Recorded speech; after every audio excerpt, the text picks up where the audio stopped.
Good morning, everybody, and welcome to today's podcast. We're broadcasting live from the cave. Here with us is Dr. Sofie. Good morning. And Professor Rebekka. Today's topic is topic number 5. We'll be discussing violent extremism or jihadism, and we'll be drawing on the two readings, the book by Roy and the book by Capel. And our case for today is the story of a Danish boy or a young Danish man who converted to Islam. He's called Lucas. Mm-hmm. And the material we're going to be using is a podcast made by a Danish journalist who's called Jacob Sheik, who did this podcast about Lucas and his story. But he also wrote... Yeah, he wrote a larger book on several Danes who went to be foreign fighters. Yeah. And then the podcast specifically take one of the story, Lucas' story. Yeah. Mm.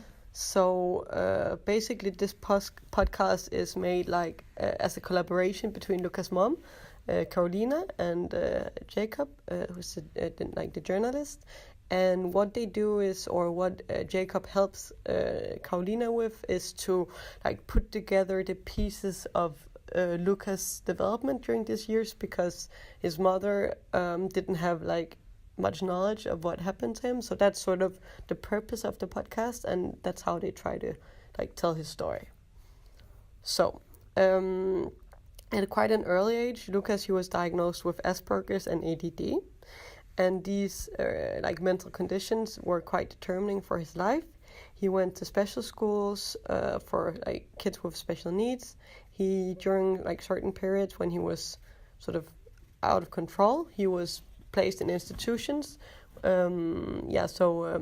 that they could take care of him.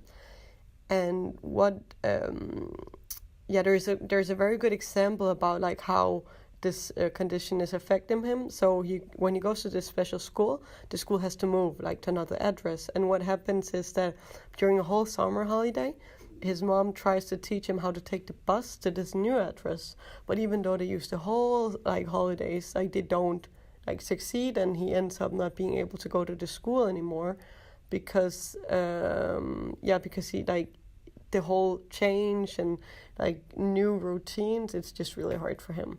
So that's a quite clear example of how this Asperger's and ADD were just affecting him.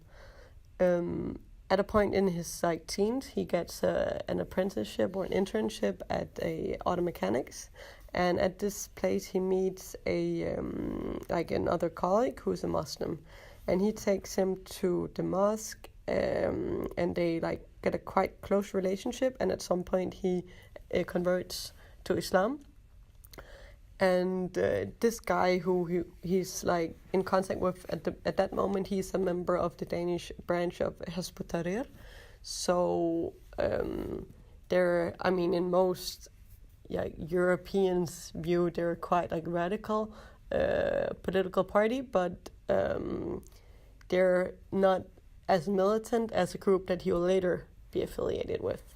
So so later on, he is Lucas. He's he's sitting in a train, and a guy who is a very prominent member of a Danish organization called the Call to Islam, or in Danish, Kaldet til Islam.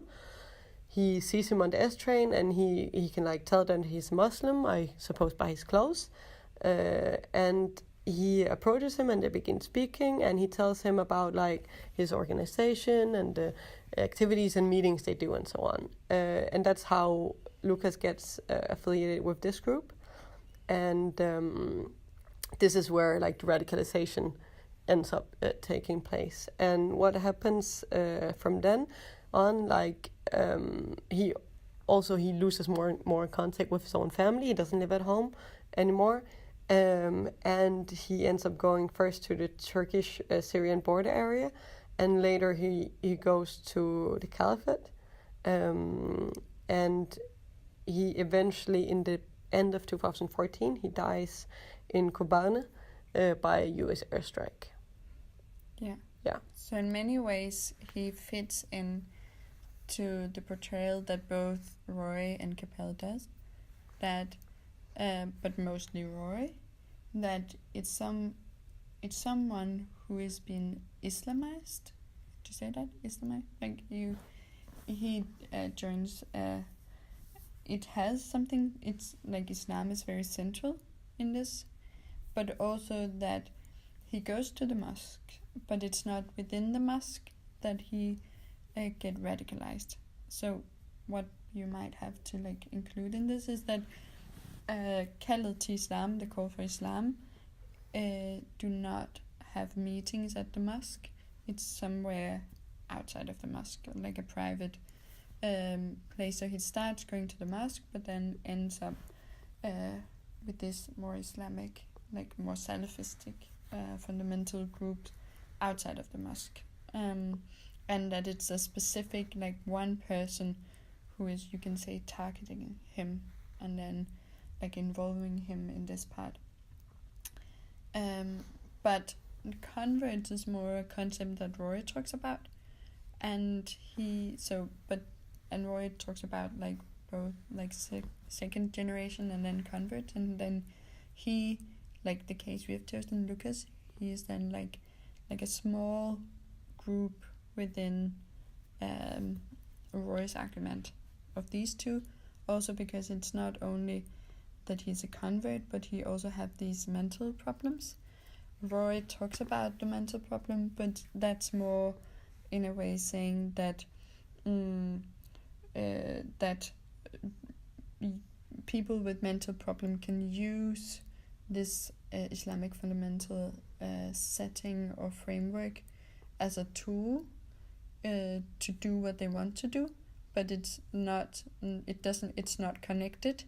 But in this way, with this case of Lucas, you could say it is very connected. Like this very strict way of interpreting Islam and this very black and white way is helpful for him because he has his mental disease. He needs the structure, and Islam is helping him.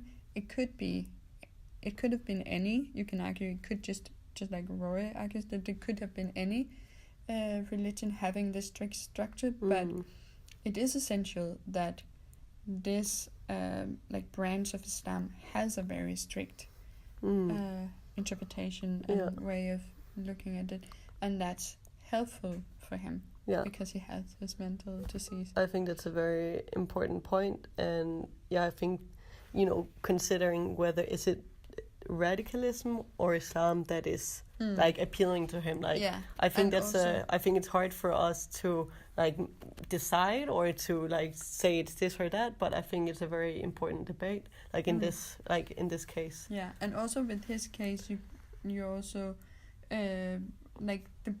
it's also very important that he get like Hizb ut-Tahrir is also seen as very radical, but they're not militant. And he starts there and he goes there, but that's not the reason why he goes to Syria in the end. But that's when he get radicalized with someone else, so it doesn't have to be just because I think Roy has an argument, like a quote saying it's the Islamization of radicalism. Exactly. Yeah, definitely. And you made another point, like you can be Salafist without being militant. Like that is possible, exactly. And that this example also shows like this very, very strict interpretation of Islam doesn't necessarily mean you would be a militant as well. But But cool. Then there's also the socioeconomic side of it. Yeah, so if we look a bit at Capel's arguments, he is like, compared to Roy, he's much more concerned with like how socioeconomic circumstances affect people and how they may actually cause radicalization in one way or the other.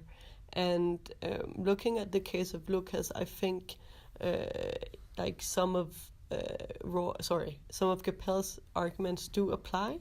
Like he grew up in a like not super nice neighborhood. No, it's known for being very poor. Yeah.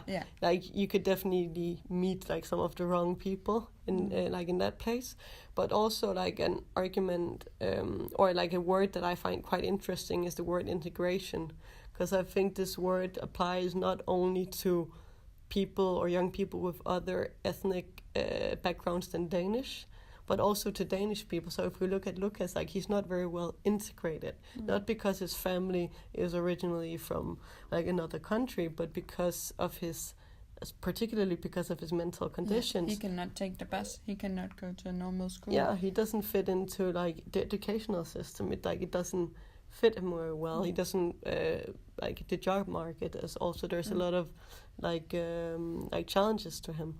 So I think his case definitely like there is of course the whole thing with it's related to mental illness more than it's related to having another ethnic or cultural background, but it's a matter of integration, how well you integrate into society, and that might make you more vulnerable to like religious fanatism, or even ending up going abroad and being involved in like this militant religious organization. So considering Capel's like argument of socioeconomic circumstances and so on, I think they're and then if you should make politics on this, like it would be very clear that you don't just have to target the ones who has some kind of immigrant roots.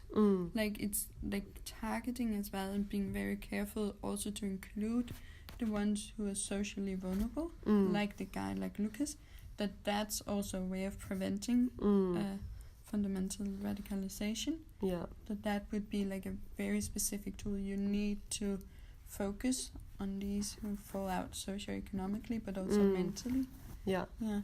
Yeah, taking not only, I mean, it's not only about like your skin color or where your family is from and so on. Like any person who is vulnerable in one way or the other can become involved in these kind of developments. Like what it shows also is that he finds the structure within the mosque firstly. That's necessarily not the problem.